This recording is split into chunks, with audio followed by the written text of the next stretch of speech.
12 June 2025 দুপুর 1:38 আহমেদাবাদের airport থেকে air ইন্ডিয়ার একটি ফ্লাইট লন্ডনে যাওয়ার জন্য টেক অফ করে। ওই মুহূর্তে ফ্লাইটের ভেতরে ছিল 230 জন প্যাসেঞ্জার, যার মধ্যে 169 জন ভারতীয়, 53 জন ব্রিটিশ, 1 জন কানাডা, 7 জন পর্তুগিজ এবং 12 জন crew member. Air control room থেকে গ্রিন সিগন্যাল পাওয়ার পরেই প্লেনটা টেক অফ করেছিল, কিন্তু হঠাৎ দেখা যায় প্লেনটি উপরে ওঠার বদলে ধীরে ধীরে নিচে নামতে শুরু করেছে।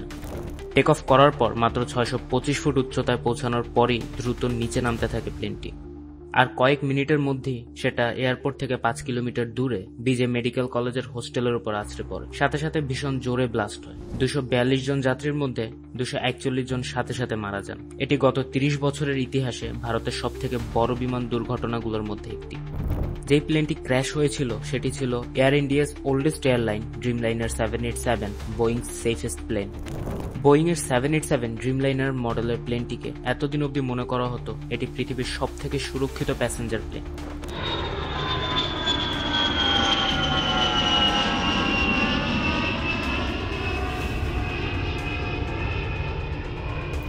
অত্যাধিক প্রযুক্তির এই প্লেন ইঞ্জিন ফেলিওরের সময় একটা ইঞ্জিন দিয়েও safely take off and land করতে পারে।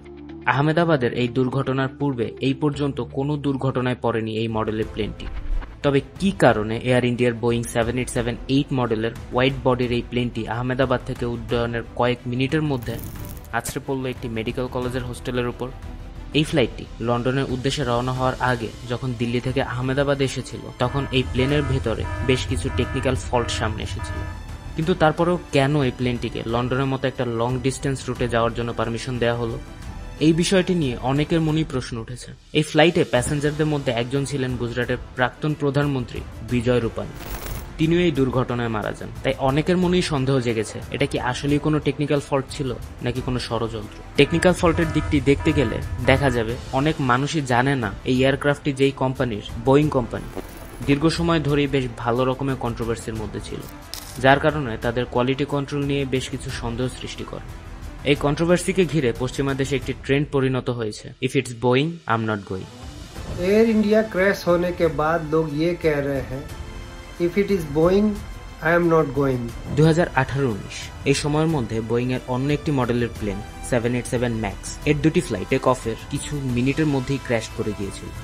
এই অ্যাক্সিডেন্টে 300-রও বেশি মানুষের প্রাণ গিয়েছিল। ইনভেস্টিগেশনের পর জানা যায় প্লেনের ফ্লাইট কন্ট্রোল সফটওয়্যারের মধ্যে প্রবলেম ছিল।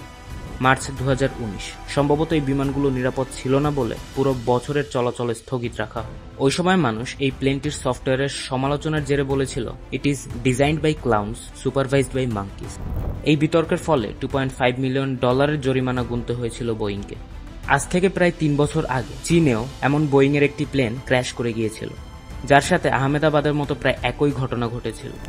সেই প্লেনটিও বোয়িং কোম্পানির ছিল, যেখানে বোয়িং ফ্লাইটের সফটওয়্যার এমক্যাশ ক্র্যাশ করে গিয়েছিল। যদি পাইলট এররের দিকে একটু নজর দিতে যাই, আহমেদাবাদের যে প্লেনটি ক্র্যাশ হয়েছে তার দুজন পাইলট, ক্যাপ্টেন সুমিত সুভারওয়াল এবং কো পাইলট ক্লাইভ কান্টার, এরা দুজনেই ভীষণ এক্সপেরিয়েন্সড ছিলেন। ক্যাপ্টেন সুমিতের মোট 8200 ঘন্টা ফ্লাইটের এক্সপেরিয়েন্স ছিল, আর ক্লাইভ কান্টারের 1100 ঘন্টা ফ্লাইট চালানোর এক্সপেরিয়েন্স ছিল।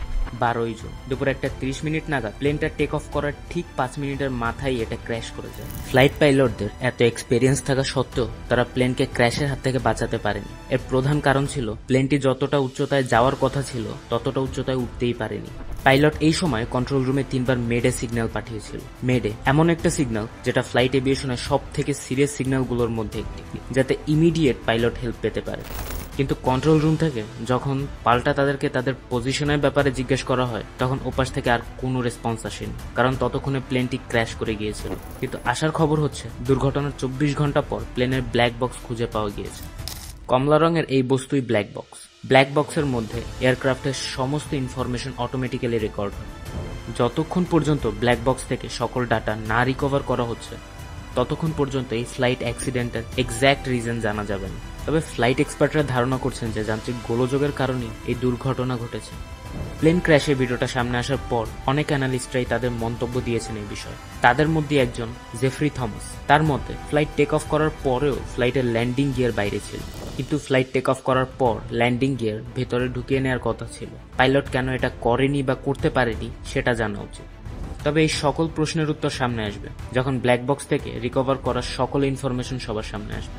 বোয়িং 787 ড্রিমলাইনার 2009 সালে প্রথমবার ফ্লাই করেছিল। এই প্লেনটির সেফটি প্রোটোকল ভালোভাবে চেক করার আগেই তড়িঘড়ি করে একে লঞ্চ করা হয়। সে সময় বোয়িং বলেছিল এটা পৃথিবীর সবথেকে সেফ প্লেন, কিন্তু প্লেনের শুরু থেকেই একটার পর একটা ডিজাইন ফল্ট ছিল। এই মুহূর্তে সারা পৃথিবী জুড়ে যে সমস্ত প্যাসেঞ্জার ফ্লাইট রয়েছে তাদের মধ্যে 40% বোয়িং কোম্পানি আর 50 থেকে 60% রয়েছে এয়ারবাস কোম্পানির দখল। ভারতের ইতিহাসে এটি সবথেকে বড় বিমান দুর্ঘটনা না। এ অবধি ভারতে বেশ কয়েকটি উল্লেখযোগ্য বিমান দুর্ঘটনা ঘটেছে। 1996 সালে হরিয়ানার চরখি দাদরিতে সৌদি এয়ারলাইন্সের একটি বিমান ও কাজাখস্তানের একটি বিমানের মধ্যে মাঝ আকাশে সংঘর্ষ হয়। এই ঘটনায় 349 জন প্রাণ হারান। এটি ভারতের সবথেকে বড় বিমান দুর্ঘটনা আজ অবধি। তাছাড়াও 2010 সালে ম্যাঙ্গালোরও এয়ার ইন্ডিয়া এক্সপ্রেস ফ্লাইট দুর্ঘটনায় 158 জন মারা যান। আর বিমান দুর্ঘটনার সাথে বোয়িং কোম্পানির সম্পর্ক পুরো বিশ্বজুড়ে সবাই কম বেশি জানে। বোয়িং কোম্পানির বিমান অতীতেও একাধিকবার দুর্ঘটনার শিকার হয়েছে। বিশেষ করে 737 ম্যাক্স মডেলের বিমান দুটি বড় দুর্ঘটনায় বোয়িংয়ের সুনামের উপর বড় ধাক্কা দিয়েছিল, যার কারণ ছিল এমক্যাশ নামের সক্রিয় সফটওয়্যারটির ভুলভাবে কাজ করা। এছাড়াও গত বছর সিডনি থেকে অকল্যান্ড যাওয়ার সময় বোয়িং 787-9 একটি flight mid air technical issues হয়েছিল, যে কারণে হঠাৎই ফ্লাইটটি নিচে নেমে আসছিল। এতে 50 জন প্যাসেঞ্জার আহত হয়েছিল। এত কিছুর পরও কেন এয়ারলাইন কোম্পানিগুলো বোয়িং কোম্পানির এয়ারক্রাফট ড্রিমলাইনার 787-কে ব্যবহার করার ক্ষেত্রে আরও সচেতনতা অবলম্বন করেনি? এসব কিছু জানার পর একজন ট্রাভেলার হিসেবে আপনি কি বোয়িং কোম্পানির উপর বিশ্বাস করবেন? আই হোপ ভিডিওটি ভালো লেগেছে। যদি ভিডিওটি ভালো লেগে থাকে তাহলে ভিডিওটিতে প্লিজ একটি লাইক দিয়ে দিন। আর চ্যানেলে নতুন হয়ে থাকলে চ্যানেলটি সাবস্ক্রাইব করে ফেলেন এমন আরো ইন্টারেস্টিং ভিডিও পাওয়ার জন্য। দেখা হচ্ছে নেক্সট ভিডিওতে, ততক্ষণের জন্য টাটা।